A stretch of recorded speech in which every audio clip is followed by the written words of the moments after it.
Jei jums pasireiškia simptomai, kuriuos jūsų šeimos gydytojas nori išsamiau ištirti, jis gali padėti atlikti FIT tyrimą. Šis tyrimas padeda nustatyti kraujo pėdsakus išmatose, kurie dažnai nematomi plika akimi. Jūsų šeimos gydytojas paprašys atlikti šį tyrimą ir kuo greičiau atnešti jį į kliniką, kad būtų galima planuoti tolesnį gydymą. Jei jums prasidėjo mėnesinės, palaukite, kol jos pasibaigs ir tada atlikite tyrimą. Parodysime, kaip atlikti šį tyrimą. Pirmas veiksmas. Juodu arba mėlynu rašikliu ant mėginio užrašykite savo vardą, pavardę, gimimo datą ir datą, kada surinkote išmatas. Jei lipdukas jau užpildytas, patikrinkite, ar visi duomenys yra teisingi.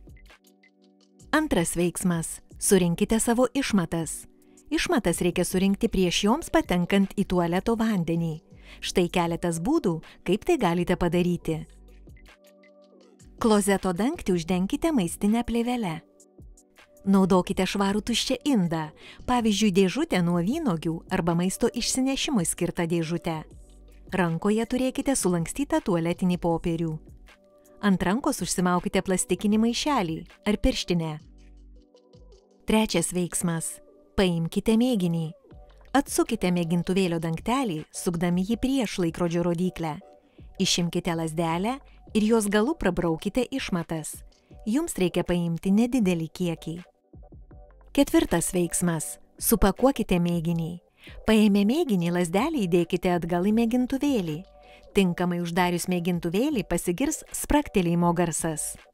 Mėgintuvėlį įdėkite į pateiktą plastikinį maišelį. Penktas veiksmas. Nusiplaukite rankas. Šeštas veiksmas. Kuo greičiau nuneškite šį mėginį į savo šeimos gydytojo kliniką. Štai ir viskas.